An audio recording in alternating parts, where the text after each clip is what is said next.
올해 첫날 여러분들의 가정에 하나님의 은총이 함께 하기를 축원합니다.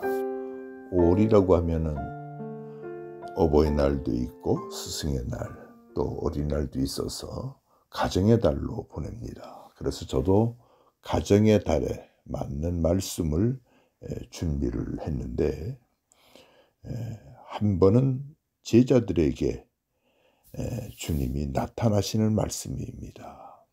그것도 제자들이 유대인들을 두려워해서 모인 곳에 문들을 다 닫아버리고 두려움 속에 있을 때에 예수께서 오셔서 말씀하시기를 너희에게 평강이 있을지어다, 이렇게 말씀을 합니다. 그런데 이 말씀을 한 번만 하신 것이 아니고 3번씩이나 그들에게 말씀합니다. 너희에게 평강이 있을지어다. 제자들은 자기네들이 유대인들이 두려워서 문들을 닫았다고 했습니다. 여러분들은 이 세상을 살아가면서 닫아놓은 문들은 무엇이 있습니까? 또 어떤 것을 닫아놨습니까? 지난날 사랑하며 이해하고 용서하고 감사하던 그런 곳에 문을 닫아놓고 오히려 증오와 미움과 시기와 질투와 거짓의 문만 열어놨다고 한다면 우리들은 살아가면서 그의 삶이 권고할 수밖에 없습니다. 왜 주님께서 여기 나온 제자들에게 너희에게 평강이 있을지어다 라는 말씀을 3번씩이나 하셨을까요? Peace be with you라고 하는 이 영어 성경을 헬라 원어를 찾아보면은 에이레네수라고 하는 말입니다. 너희에게 평강이 있을지어다. 그런데 이 말은, 평강이라고 하는 이 말은 화목과 평화가 플러스된 말씀인데 모든 관계가 회복된 것을 가리키고 있는 것이죠. 그래서 아주 든든하고 아주 편안한 가운데서 그는 살아가는 삶이 바로 평강이라고 말하고 있는 것입니다. 영국의 문앤 대학의 울리백이라고 하는 사람인 우리들에게 현대인들은 위험사회 속에서 살아가는데 그들에게 한 말씀이 있습니다. 당신은 오늘도 괜찮으십니까? 그 책에 나오는 내용이에요. 왜 당신은 괜찮다고 괜찮냐고 묻고 있을까요? 그것은 그 삶 속에 분노와 무관심과 대화가 단절되어 있고 미움과 자기만의 공간 속에서 갇혀서 살아가기 때문에 울리백은 당신은 오늘도 괜찮냐라고 묻고 있는 것입니다. 이런 사람들을 가리켜서 철학자 니체가 한 말은 신의 죽음으로 사람들은 허무주의에 빠졌다라고 얘기하고 있습니다. 왜 이렇게까지 된 걸까요? 그것은 조엘 오스티라는 사람의 말을 인용하면은 그들은 생각 없이 살아가고 살아가는 대로 생각하기에 방법만 추구하며 살아가기에 위기가 찾아온다는 말씀이 되는 겁니다. 텔레비 프로의 2가지 프로를 요 근래에 봤습니다. 이혼 숙녀 캠프라고 하는 남녀의 그 생활의 모습들, 그리고 금쪽 같은 내 새끼라고 하는 그 프로에서 초등학교 4학년 남자아이가 자기 낳아준 엄마를 자기 마음에 안 들면 아주 잔인하게 때립니다. 어느 때는 자기 아빠가 있는데도 엄마를 향해서 막 때립니다. 그 아버지 행동을 보십시오. 뒤에 와서 그 아이를 붙잡고 주저앉혀서 30분이든 1시간이든 2시간이든 땀을 뻘뻘 흘리면서 꼭 붙잡고 있는 거예요. 그 아이는 발부둥하다가도 땀이 나서 끝내는 기진맥진하면 풀어줍니다. 올리백은 우리들에게 말을 하고 있습니다. 당신의 관점은 괜찮습니까? 오늘 당신은 괜찮게 살아가고 있는 걸까요? 예수님께서 이 제자들에게 한 말씀, 너희에게 평강이 있을지어다, 에레네이수라고 하는 말이에요. 평강이 있는 사람에게 나타나는 특징이 구약 성경에 있는데, 어린 다윗이라고 하는 사람은 광야에서 양을 치는 사람이었어요. 그런데 그 앞에 골리앗이라고 하는 엄청난 큰 장수가 나타났을 때 골리앗의 마음엔 두려움이 없는 평안함만 있다 보니까는 가지고 있는 물맷돌로 골리앗을 쓰러뜨리고 맙니다. 평강이 없는 사람의 생활들이 성경에 또 있는데, 베드로는 두려움이 가득 찼을 때 주님을 3번씩 부인합니다.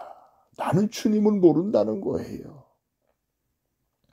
부엘세바에서 하갈이라고 하는 여인은 자기 자식을 안고 방성되고 통곡을 합니다. 죽어가는 자식을 안고. 그 마음에 평강이 없기 때문에 그 자식이 죽어가고 자기 자신도 죽어가고 있는 현대인들의 이 모습. 평강이 없이 노력하고 평강이 없이 열심으로 살아가고 평강이 없이 수고하고 바쁜 것은 사실은 모든 비극과 죄 짓는 일과 아픔의 원인이 되는 것을 우리들은 깨달아야 되는 것입니다. 우리들의 가정에 화목과 평화가 넘쳐야 되는 것입니다. 그러기 위해서는 우리들은 어떻게 살아가야 되는 걸까요? 그냥 돈을 벌고 그냥 건강하고 그냥 내가 어떤 주어진 지식만 내 머릿속에 있다라고 한다면 그것은 위험하기 짝이 없는 거예요.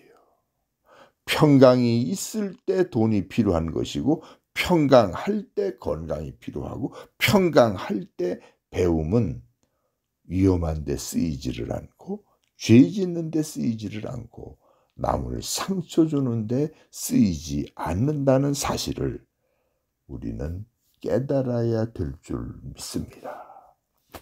사랑하는 여러분, 지금 당신에게 가장 중요한 건 무엇입니까? 가장 소중한 건 무엇입니까? 가장 필요한 것은 무엇입니까?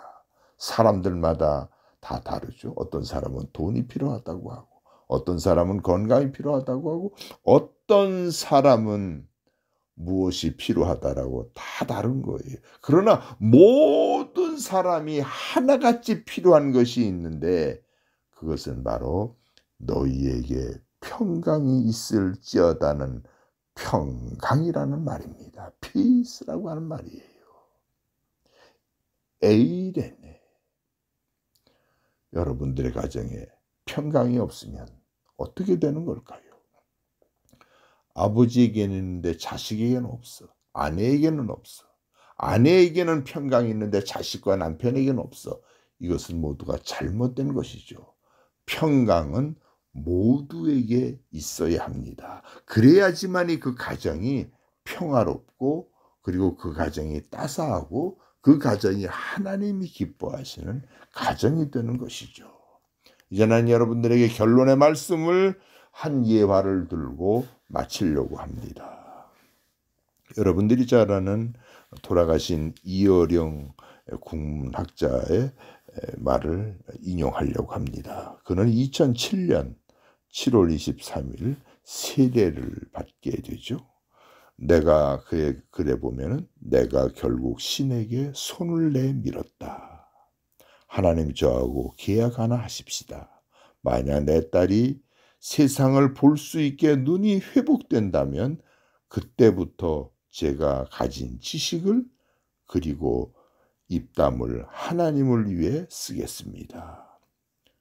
그렇게 애걸복걸하게 매달렸던 그 이어령 국문학자, 그는 귀국 후에 서울대병원에서 그의 딸이 눈이 완전히 회복된 것을 확인하게 됩니다.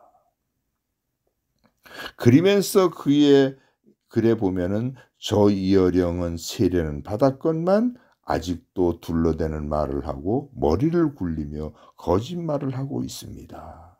내가 젊었을 때 섬뜩할 정도로 교회에 대해 독소를 서슴지 않았는데 그런 내가 딸 때문에 예수를 믿게 되었습니다. 세례받을 때 한없이 쏟아지던 눈물. 내 딸은 미국에서 잘 나가는 변호사요 검사였지만은 그 아이가 눈이 멀고 암에 걸리고 심지어 손자나 손녀는 한 아이는 죽고 한 아이는 자폐증에 걸려 다른 손자들 모두가 철저하게 어려움을 당할 때 나를 교만해서 깨뜨려 주신 주님을 보게 되었습니다. 평안이 없는 지난날 이어령 국문학자. 지식은 있었고 그에게 독서는 있었고 외골수적인 학문은 있었지만은 그의 삶은 어땠을까요? 평안이 없었길래 예수를 부인했던 그 삶. 그의 딸은 변호사요 검사였지만은 끝내는 신학을 공부해서 목회자가 돼서 아프리카 선교를 하고 중국에서 그의 선교를 마무리합니다.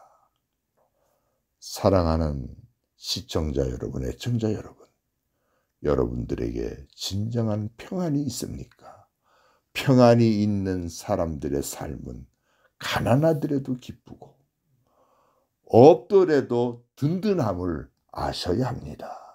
그러나 평안함이 없는 것 가운데서 돈이 있고 평안함이 없는 것 가운데서 건강이 있는 사람들의 삶은 불안과 초조와 근심과 두려움으로 오늘도 제자들처럼 문을 닫고 산다는 사실을 잊지 않기를 바랍니다. 기도하십시다. 거룩하신 주여, 우리도 지난날의 삶은 이어령의 국문학자처럼 아무데나 둘러대고 머리 굴리며 거짓말하던 우리들의 삶입니다.